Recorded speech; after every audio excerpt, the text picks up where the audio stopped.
Welcome to Read and Learn English. Most people believe emotional control means never feeling anything. They think strong people never cry, never get angry, never break down. But that is not true strength. That is silence wearing a mask. Real strength is calmness that grows inside the storm. It's when your heart shakes, but your mind stays still. We all want peace. We all want to stop saying things we later regret. We want to stay kind even when life is unfair. Yet sometimes our emotions rise like waves we cannot control. One small word can make us furious. One memory can break our mood. And one problem can turn a peaceful day into a battlefield. In those moments, it feels like our emotions are the ones driving our lives, not us. But here is the truth. Emotions are not our enemies. They are messengers. They appear to teach us something we have not yet learned. Anger shows where our boundaries are. Fear shows where we still need courage. Sadness shows what we truly care about. When we understand these signals, we stop fighting ourselves and begin to guide ourselves. Imagine having that power, the power to feel deeply, yet stay calm, to speak gently, even when others shout, to face pain and still choose peace. That is emotional control. It is not coldness. It is wisdom. It is the secret psychology that few ever master, but everyone can learn. In this journey, we will explore how your mind and emotions work together, why you react the way you do, how awareness changes everything, and how you can train your emotional mind like a skill. As you listen, you will not only improve your English, but also your inner language, the words you speak to yourself.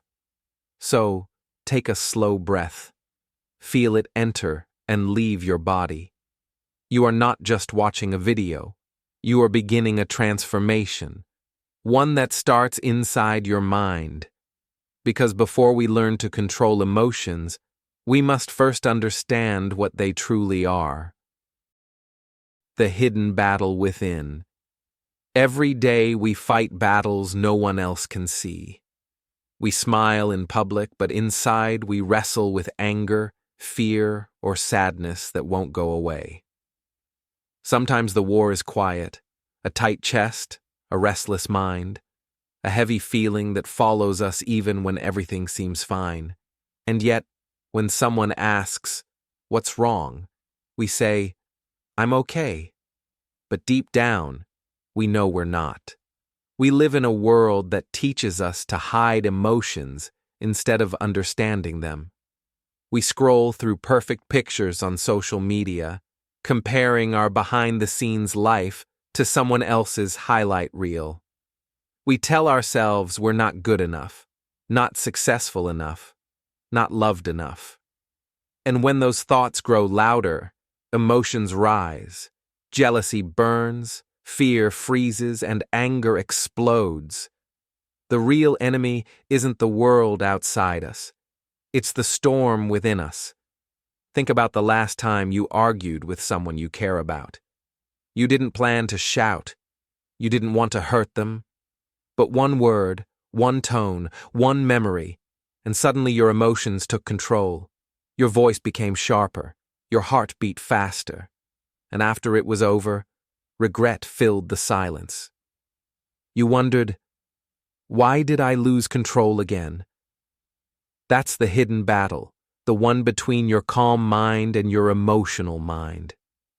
In moments like this, it feels as if our emotions have power over us, like invisible strings pulling us in every direction. Anger tells us to fight. Fear tells us to run. Sadness tells us to stop trying. We listen because emotions feel real. They are loud, colorful, and strong. But just because they are strong doesn't mean they are always right. Imagine two versions of yourself, one driven by emotion, the other guided by awareness. The emotional self reacts, fast, loud, and without thought. The aware self responds, slow, calm, and wise. These two are always in conflict. Every choice you make decides who wins. Sometimes the emotional self wins. You slam the door, send the angry message, give up too soon. And sometimes awareness wins. You take a breath, step back, and speak with kindness instead of pain. In those moments, you realize the truth. Emotional control is not about suppressing feelings, it's about leading them. Even simple things can awaken this inner fight. You open social media and see someone your age achieving more, traveling, smiling. Suddenly, your peace fades. You don't wish them harm, but a quiet voice whispers, "Why not me?" That whisper grows into frustration, and frustration becomes sadness. But pause for a moment and look closer. Is the problem them, or is it the story your emotions are telling you about yourself? Our emotions build stories. They are better. I am behind. Nobody understands me. These stories shape our reality. But the good news is, we can rewrite them. We can stop letting emotions be the author of our lives. We can pick up the pen and write with understanding. Every human being fights this same invisible war. You are not weak for feeling deeply. You are human. What matters is not the storm, but how you stand inside it. When emotions rise like waves, you can learn to surf instead of drown. You can learn to see anger as energy, fear as guidance, and sadness as honesty. And the first step is to admit that the battle exists, that the real struggle is not between you and others, but between you and the emotions inside you. Once you see that clearly, you no longer blame the world for your pain. You begin to understand the patterns within your own mind. This is where emotional mastery begins, not in avoiding emotions, but in observing them, not in controlling people, but in understanding yourself. The war within you is not meant to destroy you. It is meant to awaken you. Because to win this inner battle, we must first know where our emotions come from. The origin of emotions. Long before cities, phones, and deadlines, human life was simple and dangerous. Our ancestors lived in forests and caves, surrounded by threats. For them, emotions were not a problem. They were protection. Fear told them when to run. Anger gave them strength to fight. Love kept families together. Sadness made them pause and heal. Every emotion had a purpose, a message for survival. Now imagine a man named Leo. He's walking home late at night after a long day at work. It's dark, and the street is empty. Suddenly he hears footsteps behind him. His heart starts to race. His breathing becomes shallow. His hands tighten. He doesn't think, he just feels. That's fear, born from the same ancient instinct that once kept our ancestors alive. The brain doesn't know the difference between a wild animal and a shadow on the street. It only knows one command: protect yourself. Moments later, Leo turns around and sees an old man carrying groceries. There was no danger, but his body had already prepared for battle. This is how emotions work: fast, automatic, powerful. They rise before we have time to think. In the past, this was useful. But today, many of our threats are not lions or tigers. They are words, memories, or worries about the future. And yet, our brain reacts as if it's still fighting for survival. When someone criticizes us, we feel attacked. When someone ignores our message, we feel rejected. When we fail at something, we feel unsafe. These emotional reactions come from the same system that once kept us alive. But now, instead of protecting us, they often control us. The human brain has two main parts that shape emotion. The older part, the amygdala, reacts quickly, like a fire alarm. It screams, "Danger," before the thinking brain has time to check if the danger is real. The newer part, the prefrontal cortex, is slower. It helps us analyze, understand, and make wise choices. When we react emotionally, it's because the amygdala speaks louder than reason. When we pause and reflect, it's because the thinking mind takes control. Leo experienced this without knowing it. His amygdala saw a threat, and his body obeyed. But what if he had paused, taken one deep breath, looked carefully, and realized there was no danger? That small moment of awareness could have changed everything. That's the secret. Emotions are fast, but awareness is stronger. Let's look at another moment in Leo's life. At work, his manager gives negative feedback. His chest tightens again. The same rush, fear, anger, shame. His ancient brain says, "I am under attack." But there are no wild animals here, only words. The threat isn't physical, it's emotional. To his pride, his confidence, his image. Still, his body reacts the same way. This is the origin of most of our emotional pain. Our survival system is still running in a modern world. It protects us from imagined danger, but it also keeps us trapped in overreaction. We yell when we could speak calmly. We shut down when we could learn. We avoid people when we could connect. All because our brain hasn't learned the difference between real danger and emotional discomfort. But here's the beauty of it. Emotions are not wrong. They are ancient signals that say, "Pay attention." Fear says, "Be careful." Anger says, "Something feels unfair." Sadness says, "You've lost something important." Even joy has a message. "You are safe. Stay here." When we start listening to these signals instead of fighting them, life begins to change. Leo learned this lesson one day. After reacting in anger to a friend, he felt ashamed. That night, he sat alone, thinking about why he got so upset. He remembered how his body had felt, the heat, the shaking, the rush.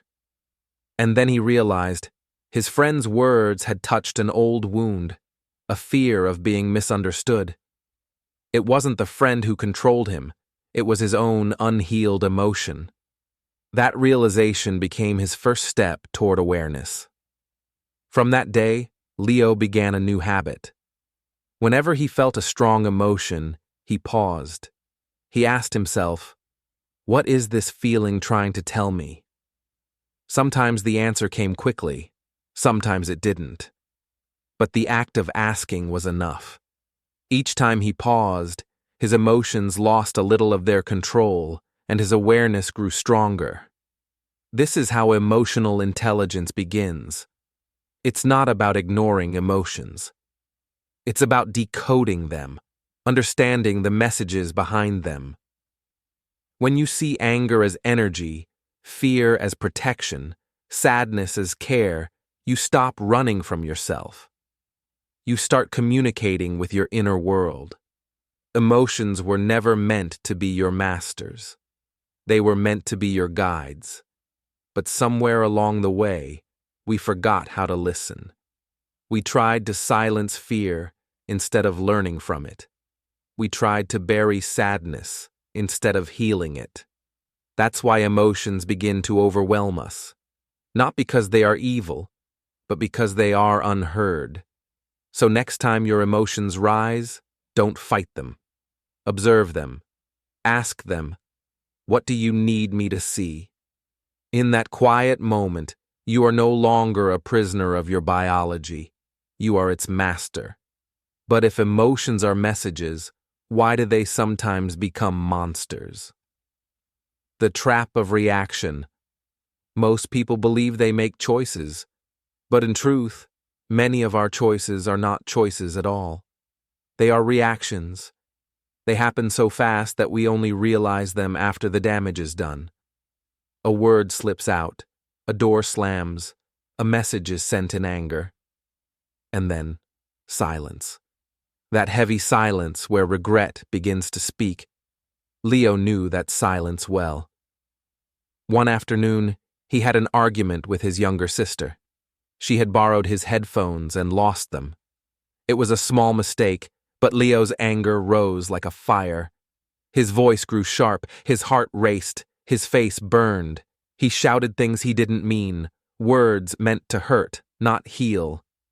His sister's eyes filled with tears. When she left the room, the anger left too, and what remained was guilt. Leo sat there, alone, realizing something painful. His reaction had spoken louder than his heart. That's the trap of reaction. It makes us believe we are in control, while actually we are being controlled. Reaction is quick, like lightning. It's emotional, loud, and blind. Reflection is slow, like sunrise. It's thoughtful, warm, and clear. But when we are triggered, the mind forgets sunrise. It becomes storm. Every human being falls into this trap. We think we are responding to the world, but we are often responding to old wounds.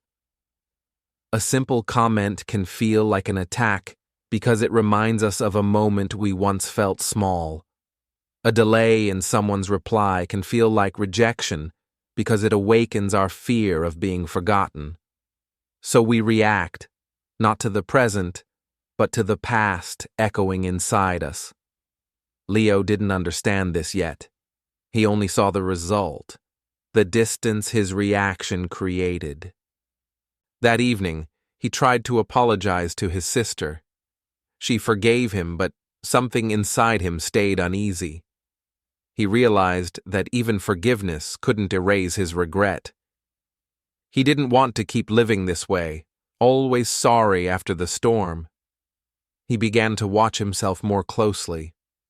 The next time anger appeared, he noticed how it entered, first as a thought, then as heat, then as words ready to explode. It was like watching a match being struck.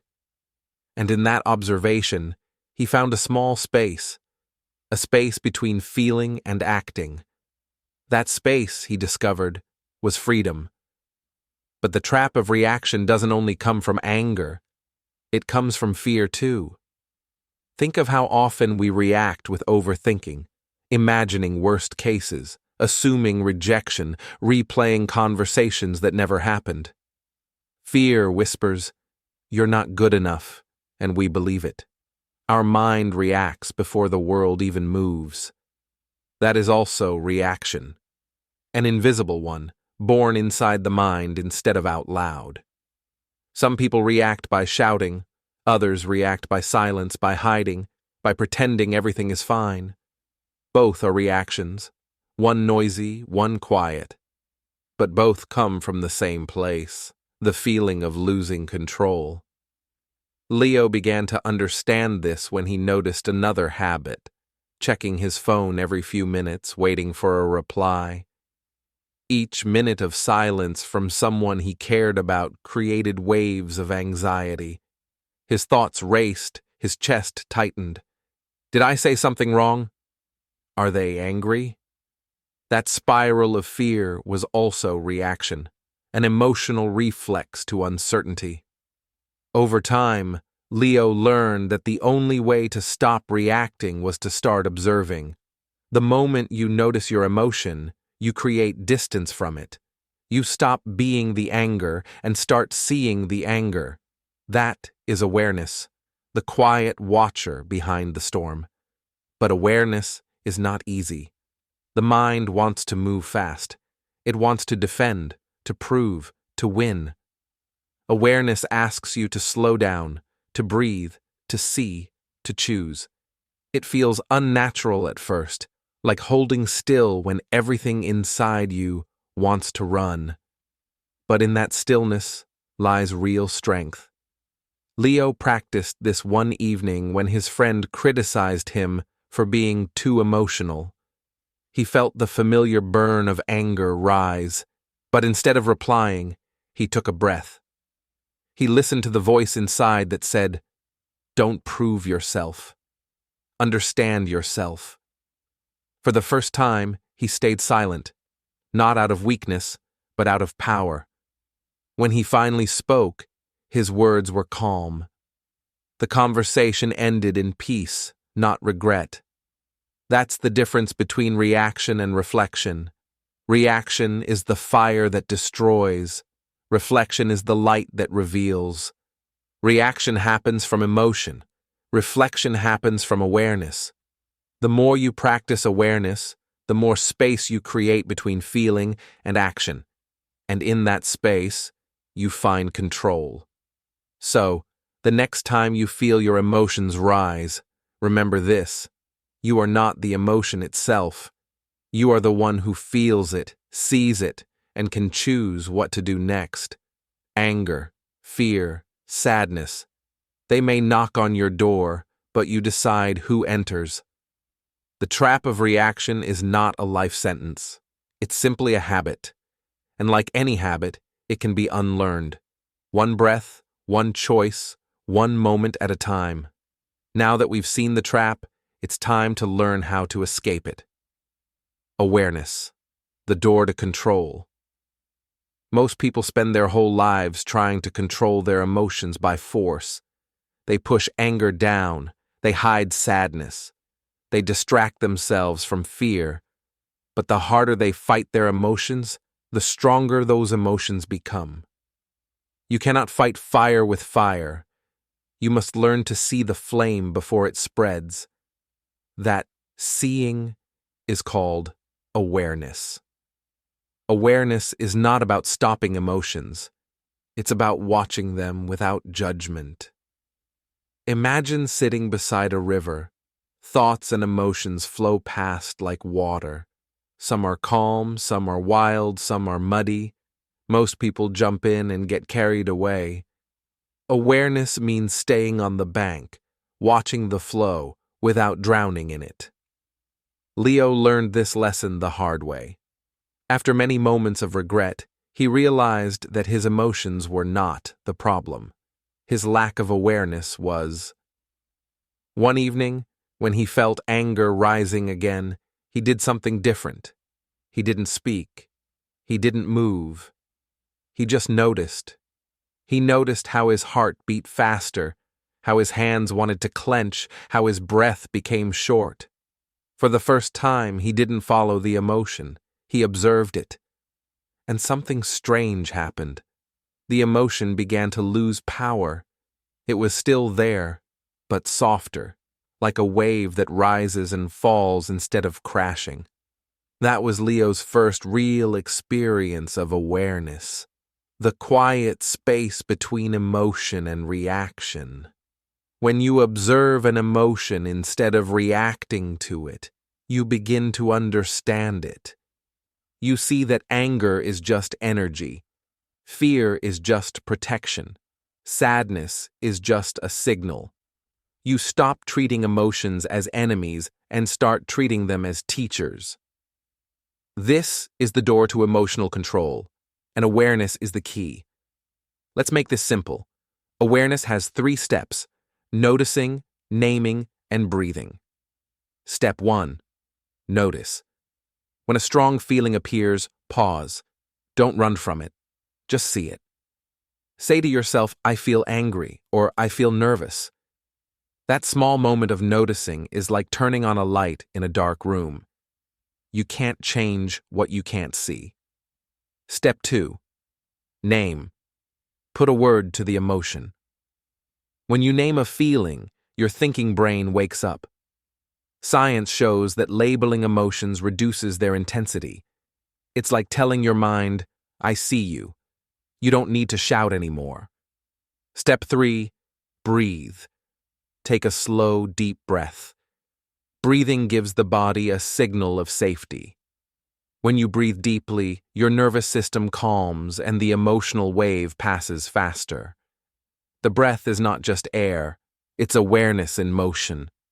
Leo began practicing these steps every day. When fear came, he noticed. When anger came, he named. When sadness came, he breathed. And slowly, his emotions stopped controlling him. He started feeling a peace he had never known before, not because life became easier, but because he became clearer. Awareness changes everything. Imagine two people in the same storm. One panics, shouting at the sky. The other stands still, watching the rain. The storm is the same, but their experience is different. Awareness doesn't remove the storm. It removes the panic. For English learners watching this, think of awareness like learning a new language, the language of the mind. At first, it feels strange. You forget words. You misunderstand feelings. But with practice, you start to translate your emotions correctly. You begin to understand what they truly mean. Leo noticed that even positive emotions taught him lessons. Joy reminded him of gratitude. Love reminded him of connection. Every emotion, once seen clearly, became a part of his growth. He no longer feared emotional ups and downs. He began to welcome them like waves that shape the shore. But awareness is not only for quiet moments, it is also for chaos. Imagine you are in an argument. Your pulse rises, your voice trembles. In that moment, awareness whispers, breathe. That breath becomes your anchor.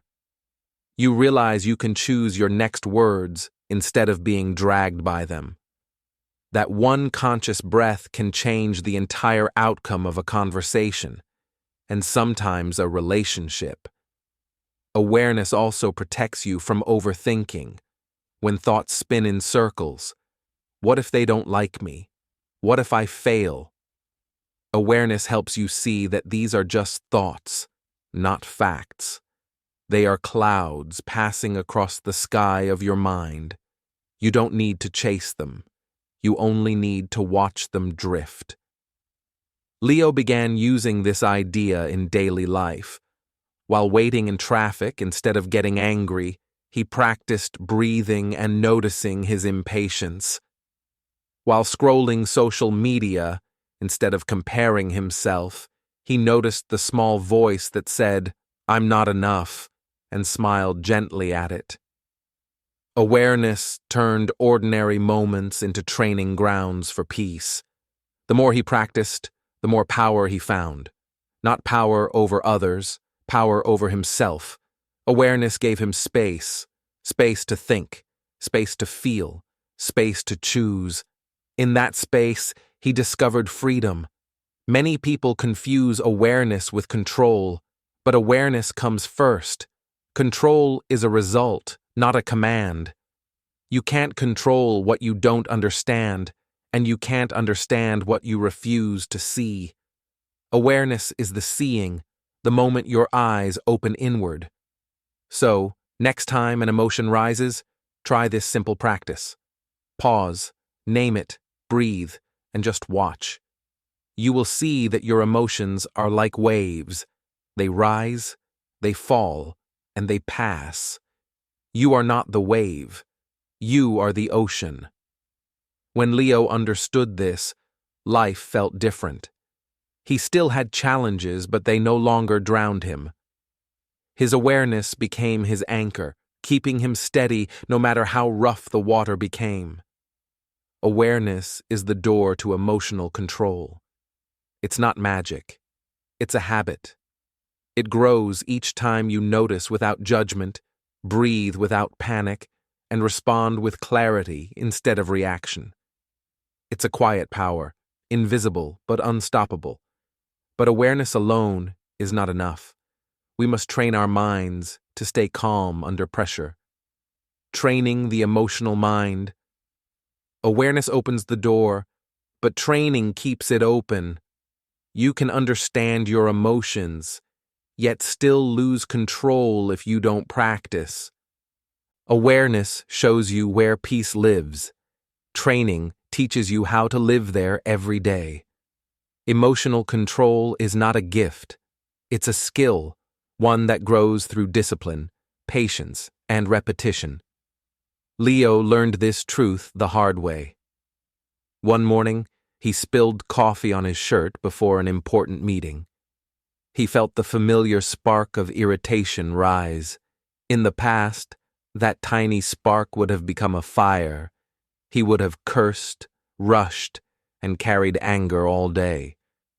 But this time, something was different. He paused. He took one deep breath, then another. The coffee stain was still there, but the storm wasn't. For the first time, Leo realized that calmness could be a choice. That pause, that single breath, was the beginning of his training. Let's call it the pause, breathe, reflect method. It's simple, but it changes everything. Step 1. Pause. The moment emotion rises, don't move, don't speak, don't react. Just stop. This pause is not weakness. It's wisdom. It gives your mind time to wake up before emotion takes control. Step 2. Breathe. Take a slow, deep breath. Inhale calm. Exhale tension. Breathing is like pressing the reset button of your nervous system. Each breath reminds your body that you are safe. Step 3. Reflect. Ask yourself, what's really happening? Is this emotion about now or about something deeper? What's the best way to respond, not react? Reflection transforms chaos into clarity. Leo practiced this method again and again. At first, he forgot half the time. Sometimes the emotion came too fast. But he didn't give up. He treated each failure as a lesson. Slowly, he noticed something powerful. The gap between emotion and reaction began to widen. In that gap, peace grew. Training the emotional mind is like teaching a wild horse to stay calm. At first, it resists. It runs. It kicks. But with patience, it begins to trust. Your emotions are the same, strong, instinctive, wild. But they can learn to serve you when you lead with patience instead of fear. One day, Leo faced a moment that tested everything he had learned. The same sister he had once shouted at accidentally broke his favorite mug. The sound of it shattering hit him like a memory. His old self would have exploded, but this time he paused. He took a breath. He saw the fear in her eyes and the guilt on her face, and instead of anger, he felt compassion. "It's okay," he said softly. "It's just a mug." That moment felt small, but inside, it was huge. Proof that his training was working. Emotional training is not about perfection. It's about progress. Every time you pause, you teach your brain a new pattern. Every time you breathe, you build strength. Every time you reflect, you break an old chain of reaction. Slowly, your emotions stop being wild storms. They become waves you can ride. Remember this truth. You can't stop the waves, but you can learn to surf. Training also means learning to reframe your thoughts. When something upsetting happens, the emotion you feel depends not on the event itself, but on the story you tell yourself about it. If someone interrupts you, your mind might say, "They don't respect me," and anger rises. But if you reframe it as, "Maybe they're just in a hurry," the emotion changes. The event is the same, only your perspective shifts. That small mental adjustment can transform frustration into understanding. Leo used this often.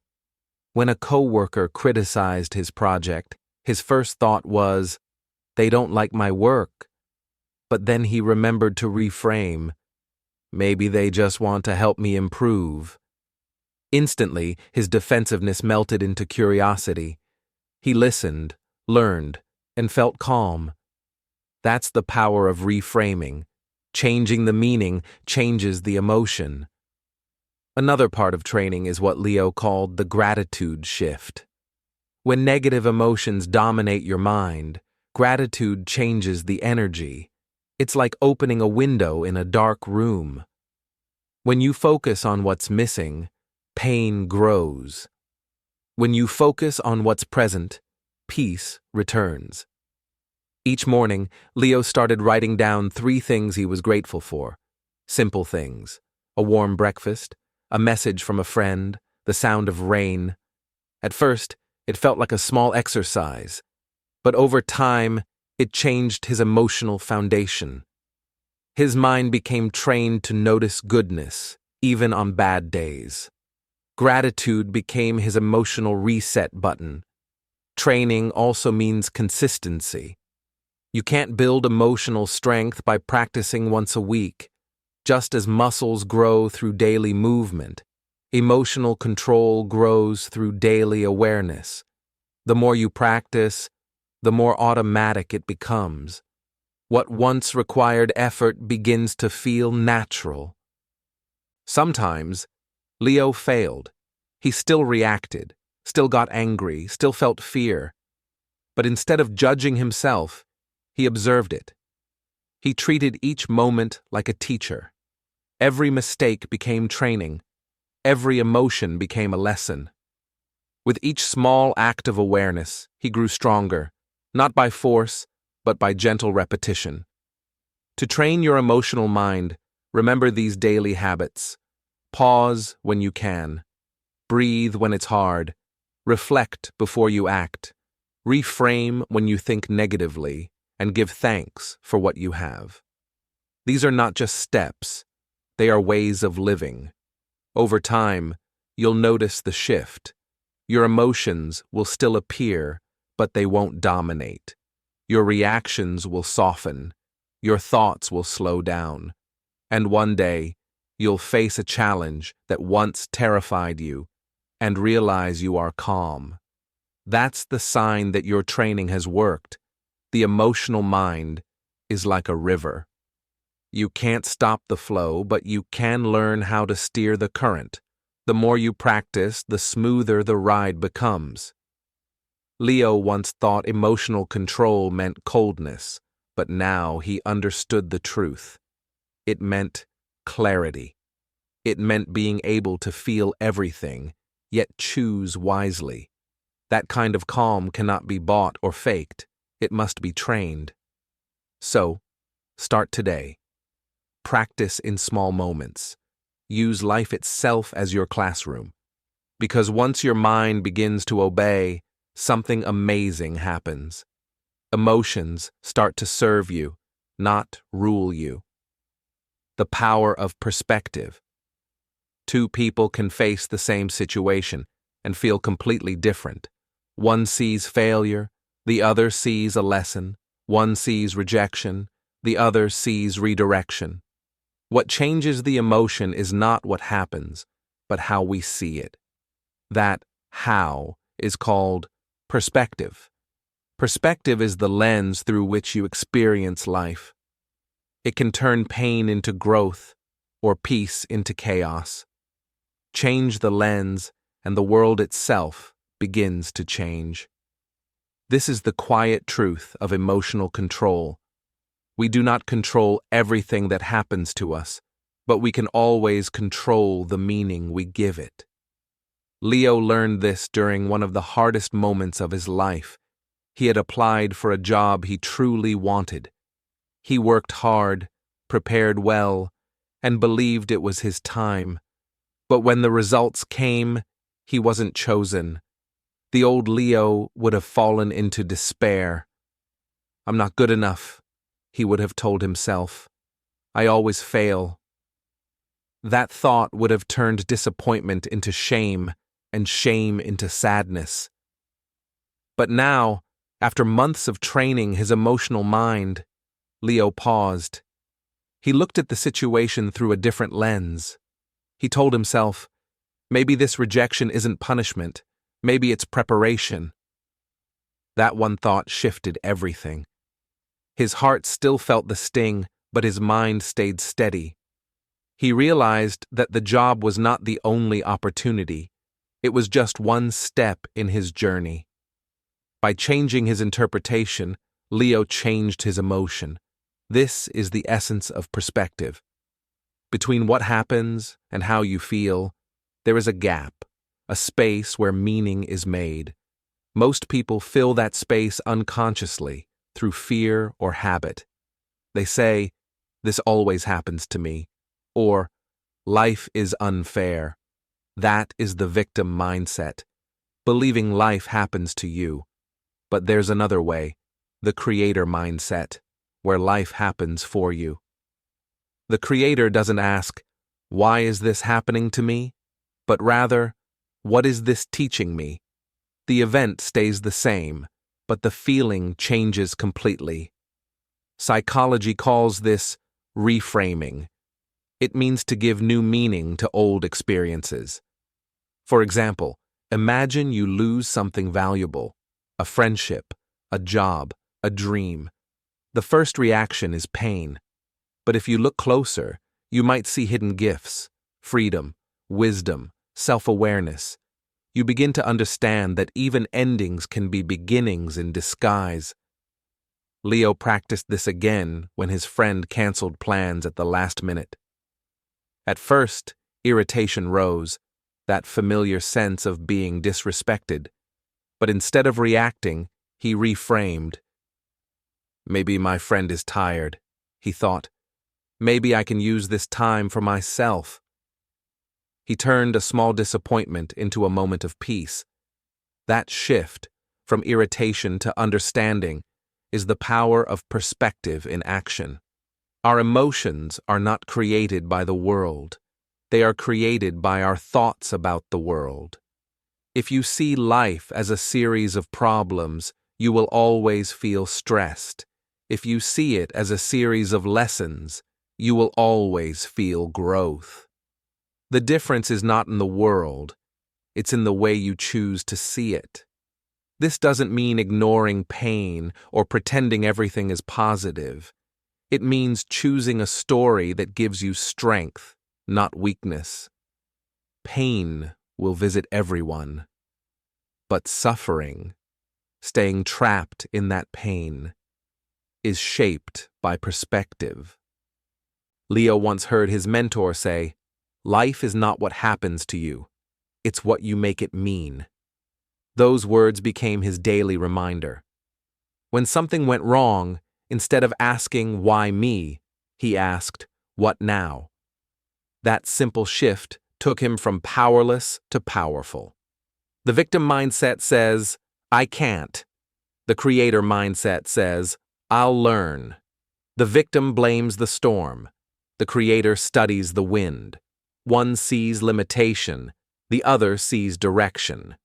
Which one you live from decides how your emotions feel every day. Leo began to apply this in small, everyday ways. When traffic was slow, he said, "Maybe this delay is saving me from rushing into something I'm not ready for." When someone criticized him unfairly, he thought, "This is a chance to practice calm." Each time he turned life into a classroom, every challenge into training, and something beautiful happened. The more he practiced seeing differently, the lighter his heart became. He still felt emotions, but they no longer trapped him. He saw patterns where he once saw problems, and purpose where he once saw pain. Perspective is not about ignoring reality. It's about choosing the most empowering reality available to you. You don't need to lie to yourself. You only need to look deeper. Even in dark times, there is a light, a meaning, a lesson, a reason. The mind that learns to see that light becomes unshakable. You can practice this too. The next time something frustrates you, pause and ask, What else could this mean? Maybe it's a delay that's protecting you. Maybe it's a rejection that's redirecting you. Maybe it's a mistake that's teaching you wisdom. Each time you find a better meaning, you train your emotional mind to stay free. The world doesn't need to change for you to find peace. Only your perspective does. Leo realized that emotional control was not about building walls around his heart. It was about changing how he saw the world through it. Once he saw differently, he felt differently. Once he felt differently, he lived differently. And when your perspective changes, peace is no longer something you chase. It becomes who you are. The calm within the storm. Peace is easy when life is easy, but real strength is tested when everything goes wrong. Emotional control is not about feeling nothing. It's about standing steady when the world begins to shake. One rainy morning, Leo's company announced sudden layoffs. His name was on the list. For a moment, his chest tightened and his thoughts raced. Bills, plans, future. All the fears came at once like thunder. The storm outside matched the one inside. He could feel the pull of panic, the temptation to react, to shout, to blame, to despair. But then he remembered what he had practiced. Pause, breathe, reflect. He closed his eyes and took one deep breath. The rain hit the window harder, but inside his mind, a small stillness appeared. "This is my storm," he whispered to himself, "but I can choose how to stand in it." That single thought became his anchor. Leo walked home slowly that day. Each step was heavy but calm. He knew his feelings were real: fear, disappointment, sadness. But he no longer let them control the story. He treated them like visitors, not rulers. "You may stay," he thought, "but you will not decide my future." That calm didn't erase the problem, but it changed the way he faced it. This is what emotional resilience looks like: not denial, but direction. It's the quiet power of staying centered while life spins around you. Many people think calmness means indifference. They believe that if you're calm, you don't care. But the truth is the opposite. Calmness means you care deeply, but wisely. It means you can feel without falling apart. It means you can carry the weight without losing balance. The storm outside may roar, but the silence inside becomes stronger. The calm mind doesn't fight the rain. It listens to it. It doesn't fear the dark clouds. It knows they will pass. Leo spent the following weeks rebuilding his life. He applied for new jobs, learned new skills, and stayed hopeful. Each rejection hurt, but none destroyed him. Every morning he reminded himself, "I cannot control the storm, but I can control the sail." Those words guided him through uncertainty. One evening, his friend asked, "How are you not angry or scared?" Leo smiled softly. "I am both," he said, "but I choose not to feed them." His friend didn't understand at first, but Leo explained, "When the sea is rough, you don't calm it by shouting at the waves. You calm it by steadying the boat." That is the secret of inner peace, not silence, but stability. You may cry, you may fear, you may fall, but you rise again, each time with more wisdom. The calm within the storm is not a miracle, it's a muscle. It grows every time you choose patience over panic and understanding over anger. Emotional control doesn't make you cold, it makes you clear.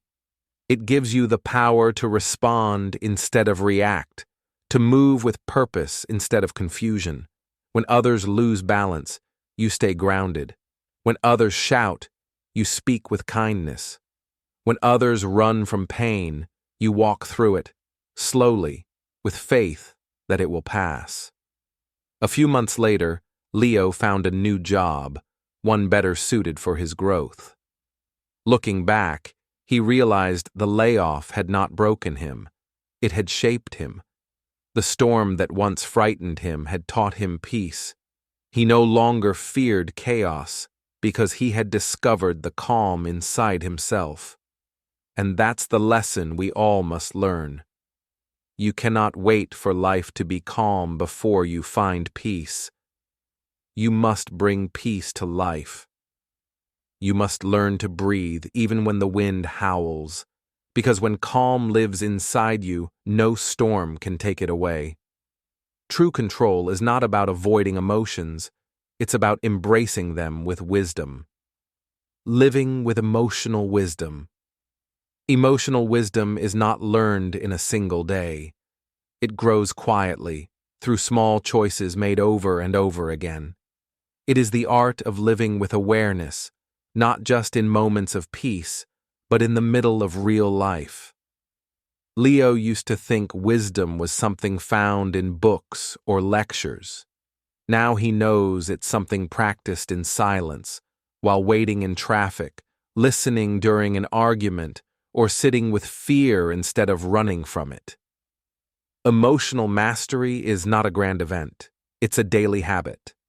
At work, when pressure rises, wisdom whispers, pause, breathe, respond. It reminds you that your stress does not have to control your words. You can still speak kindly while thinking clearly. In relationships, wisdom helps you listen instead of defend. It lets you say, "I understand," even when you disagree. It replaces pride with patience and turns misunderstanding into connection.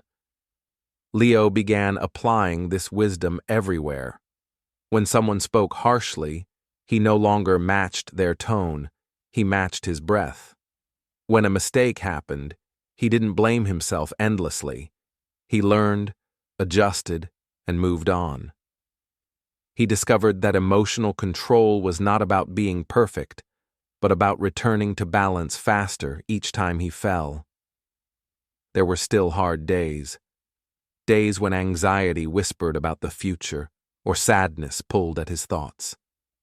But now, he met those feelings like old friends. "I see you," he would say silently, "but I will not let you lead." That gentle awareness made him strong. He no longer needed to escape his emotions. He could walk beside them. This is what living with emotional wisdom truly means. Understanding that emotions are not problems to fix, but signals to guide. Anger says, "Something needs attention." Fear says, "Be careful." Sadness says, "You've lost something valuable." When you listen with awareness, every feeling becomes information, not punishment. Leo's friends began to notice the change. "You seem different," they said. "Calmer, but more alive." He smiled, knowing they were seeing what he finally felt, a quiet confidence, not born from control over life, but harmony with it. Living this way doesn't make life easier. It makes you stronger. The world will still test your patience, challenge your peace, and shake your plans. But now you carry a steady center, a mind trained to observe before reacting, a heart that chooses gratitude over complaint, and a spirit that finds meaning in every moment. That's emotional wisdom, using awareness as your guide, perspective as your teacher, and calmness as your strength. It's waking each day and remembering. Peace isn't found outside you. It's built within you, one choice at a time. And when you live this way, something changes. You become the calm in every storm. Closing reflection. From the beginning of this journey, we've walked through the storms of emotion, anger, fear, sadness, confusion, and learned that the battle was never against them, but within ourselves. We began in chaos, reacting to every feeling as if it controlled us. But now, after understanding the mind's secrets, we see that control doesn't come from suppression. It comes from awareness, from the quiet courage to pause, breathe, and choose.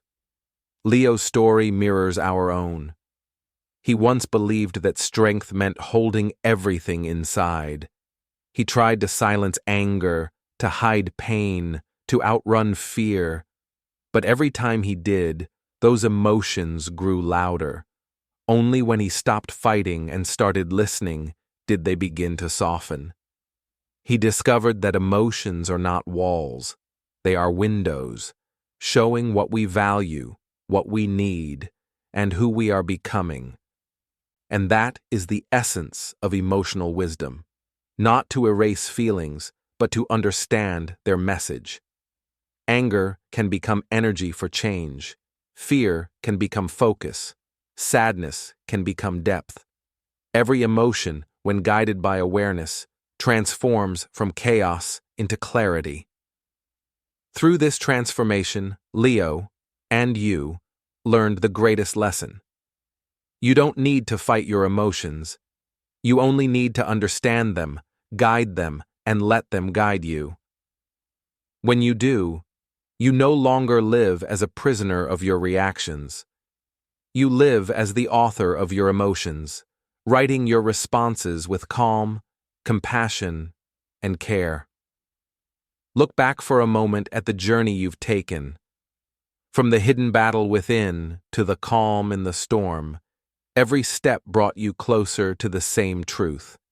Peace is not the absence of emotion, but the mastery of it. You now know that awareness is your doorway, practice is your training ground, and perspective is your greatest power. This is not the end. It's a beginning, a new way of living and learning. Every time you practice patience, you grow. Every time you breathe before reacting, you win a quiet victory. Every time you use these lessons while improving your English, you strengthen both your language and your life. Remember this always. Emotional control is not a secret anymore. It's a skill you can master, one breath, one choice, one thought at a time. So, as this story closes, take a deep breath. Feel the calm within you. It's real, it's growing, and it's yours. You've walked through the storm and found your center. You've learned that emotions are not something to fear.